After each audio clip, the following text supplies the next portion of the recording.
प्यारे छात्र छात्राओं, आज मैं तुम लोगों को हमराही पाठ समझाऊंगी। देखो, इन सभी शब्दों को हमें इस कहानी में पढ़ने को मिलेगा। बदनसीब, कुंभला, सिसकिया, रिश्तेदार, जर, रुस्त, सृजनहार, परवा, मर्जी, हमराही, खून, संतुलन, कगार, मुकाबला। अभी देखो, पात्र परिचय में किन किन को लिया गया है। किसान, बदवृक्ष, चिड़िया। किसान जो है, किसान की आयु 7 साल और जो गरीब है और पर्यावरण कुफल के शिकार है। बदवृक्ष एक पेड़ है, जीर्ण रूप, प्रकृति की प्रतिकूलता में संघर्ष करता हुआ किसी तरह जी रहा है। चिड़िया मध्यस्थ के रूप में, वो भी क्षतिग्रस्त पर्यावरण के कुफल का शिकार है। तो अभी देखो, कहानी शुरू होगी। किसान अपने खेत के मैदान में, तो किसान अपने खेत के मैदान में है, जो पर्यावरण के कुफल के कारण जो है वे चिंतित है। अभी देखो, पानी न होने के कारण अपने अदृश्य पर दोषारोपण करते हुए पश्चाताप करता रहता है। कौन? किसान। इतने में चिड़िया आती है और किसान को दुखी देख उसके पास चली जाती है। तो किसान के पास कौन जाती है? चिड़िया। चिड़िया बोलती है, किसान भैया, ओ किसान भैया, क्यों खोए खोए बैठे हो? किसान, क्या करूं, अपने बदनसीबी को ही देख रहा हो। चिड़िया, मतलब मैं समझी नहीं।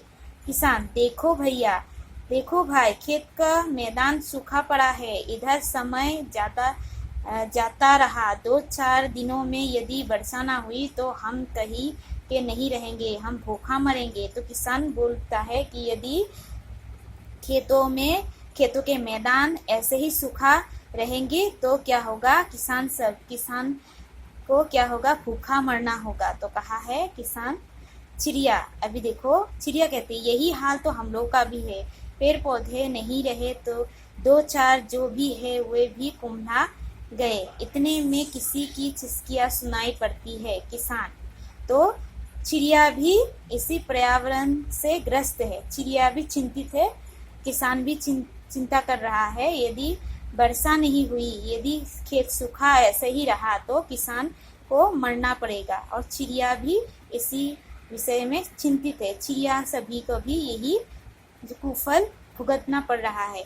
अभी देखो,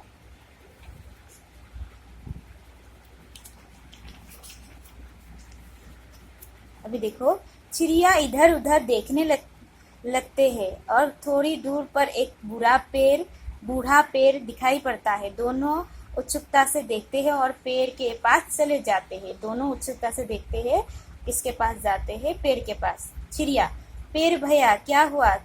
क्यों सिसक रहे हो? क्या किसी रिश्तेदार की? तो चिड़िया, पेड़ जो है रोने जैसा, मतलब सिसक रहा है। कौन? पेड़ रो रहा है, मतलब यह दिखाया गया है। तो चिड़िया बोलता है पेड़ से, पेड़ भैया, क्या हुआ? क्यों सिसक रहे हो? क्या किसी रिश्तेदार की? तो पेड़ ऐसे सिसक रहा है। इसी को देखकर चिड़िया सोचने लगा कि पेड़ की किसी रिश्तेदार की मतलब हुआ है, रिश्तेदार को कुछ हुआ है, तो इसीलिए पेड़ ऐसे सिसक रहा है। तो पेड़ बोलता है, मौत नहीं हुई है, लेकिन इससे भी बड़ा अभिशाप लगा है हम पर। ना जाने भगवान हमसे क्यों इतना रुष्ट हो गया है। तो पेड़ बोलता है, पेड़ भी पर्यावरण के इस दुर्गति का शिकार है और पेड़ इसीलिए सिसक रहा है, मतलब रो रहा है, क्योंकि पर्यावरण के इस कुफल को देखकर पेड़ भी बहुत चिंतित है। तो किसान, अरे सीधे सीधे बताओ ना। तो किसान उठता है कि सीधे सीधे बताओ, आखिर हुआ क्या? कौन सा अभिशाप लगा है तुम पर? चिड़िया बोलती इस बार, भगवान तो दया का सागर है, सृजनहार है। पेड़, सो तो है ही, परंतु आजकल तुम्हारी इस बात का कोई मायने नहीं रखता। आज कौन भगवान को मानता है, कौन उससे डरता है? तो पेड़ बोलता है कि भगवान कौन आजकल मानता है, क्योंकि भगवान जो है मायने में ही नहीं है, क्योंकि यहाँ कहा है सो तो है ही, परंतु आजकल तुम्हारी इस बात पर कोई मायने नहीं है और भगवान को आजकल कोई नहीं मानता है। कौन डरता है? तो पेड़ इस तरह बताता है। तो किसान बोलता है, कौन भगवान को नहीं मानता, मतलब तो किसान बोलता है कौन भगवान को नहीं मानता, तो पेड़, अभी पेड़ बोलता है मतलब तुम लोग, तो पेड़ जो है किसान की तरफ दिखाकर बोलता है मतलब तुम लोग ही भगवान को नहीं मानते हो, किसी की परवाह नहीं करते हो, अपनी मर्जी के अनुसार किए चले जाते हो, यानी कि अपनी मृत्यु को देखकर भी नहीं देखते हो, जानबूझकर ना समझ बन बैठे हो। तो पेड़ जो है किसान से ही बोलता है। चिड़िया, अरे पेड़ भैया बहस छोड़ो और असली बात बताओ, आखिर हुआ है क्या। पेड़, तभी पेड़ जो है बताता है, देखो नन्ही चिड़िया, मनुष्य ने हमारे कुटुंब को काट काट कर पूरी धरती को भून डाला है, सिर्फ व्यक्तिगत मुनाफे के लिए, सोच समझ के बिना हमें काटते रहते रहे हैं। इसी कारण आज, तो पेड़ अच्छी तरीके से समझाता है कि मनुष्य के कारण ही आज पेड़ पौधे जो है नहीं रहे और पेड़ पौधे कम होने के कारण वर्षा नहीं होती। इसी विषय को लेकर बताते हैं पेड़, प्रकृति संतुलन खो बैठी है और पेड़ पौधे काटने के कारण प्रकृति जो है अपने संतुलन में नहीं रह गया है। तो समय पर वर्षा नहीं होती है, कहीं अनावृष्ट है तो कहीं अतिवृष्ट है, कहीं पर यदि वर्षा ही नहीं है, कहीं पर बहुत ही वर्षा ही वर्षा है। आज हम मृत्यु के कगार पर खड़े हैं, प्रकृति दत्त सब कुछ इन मनुष्य ने नाश कर दिए हैं और इन मनुष्य ने, किसान को दिखाकर ही पेड़ बताता है कि इन मनुष्य ने ही हम सभी को ऐसा दुर्दशा में ला खड़ा किया है और अभी पर्यावरण के इस कुफल का शिकार हम लोग हो रहे हैं। चिड़िया, जी हाँ मैं सब कुछ समझ गई। तो चिड़िया भी बोल थी कि वो सब कुछ समझ गई, मनुष्य ही इसके लिए उत्तरदायी है, हमारा जीवन पेड़ पौधे के ऊपर ही निर्भर है, आज हम अस्तित्व के महासंकट में फंसे हुए हैं। तो चिड़िया भी इसी को स्वीकार करती है और बोलती है, पेड़, इसीलिए आज मैं पुराने इतिहास की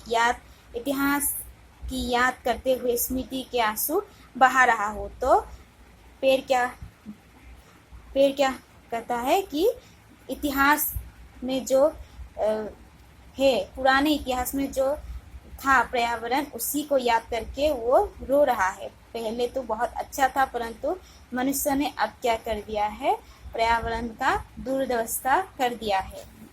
अभी देखो चिड़िया, पर इस तरह आंसू बहाने से तो समस्या का हल नहीं होगा। चिड़िया बोलती है, हमें कुछ करना होगा। किसान भाई भी समझ गए होंगे, आज हमारे सामने अस्तित्व का संकट खड़ा है, हमें उससे मुकाबला करना है। किसान, ठीक कहा।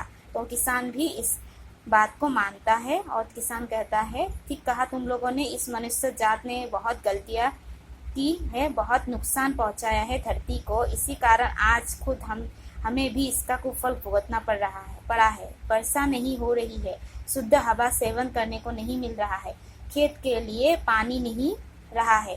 तो किसान भी खुद ये बात को स्वीकार करता है कि मनुष्य जाति नहीं क्या है, पर्यावरण का ध्वंस किया है और पर्यावरण इसी कारण जो है रुष्ट है हमसे। पेड़ चिड़िया एक साथ बोलता है, अब पछताने से कोई फायदा नहीं है किसान भैया, इससे बचने का जल्द कुछ उपाय करने चाहिए। किसान, तुम लोग ठीक कहते हो, इससे बचने के लिए कुछ उपाय करने चाहिए। तो किसान सोचता है कि फिर कहने लगता है, सुनो मैं आज संकल्प लेता हूँ। तो किसान संकल्प लेता है, आज से हम पेड़ नहीं काटेंगे, पूरी धरती को पेड़ पौधे से हरा भरा कर देंगे, जन जन में यह संदेश पहुंचाएंगे कि पेड़ लगाओ, धरती को बचाओ, मनुष्य के कलंक को जड़ से मिटाओ। तो किसान बोलता है कि वो एक संकल्प लेता है कि हम पेड़ नहीं काटेंगे और पेड़ लगाओ, धरती को बचाओ, मनुष्य के कलंक को जड़ से मिटाओ, ऐसे वो संकल्प लेता है किसान। पेड़ चिड़िया कहता है, तो हम भी संकल्प लेते हैं। तो पेड़ चिड़िया भी संकल्प लेते हैं, हम राही एक रास्ते के साथ निभाएंगे सुख दुख में। तो इसीलिए इस कहानी का नाम हमराही चुना है, क्योंकि हमराही, हम सभी एक साथ रहेंगे, हम सभी एक दूसरे के दुख को समझेंगे, तभी हम क्या है इस धरती पर अच्छे से शांतिपूर्वक रह सकेंगे।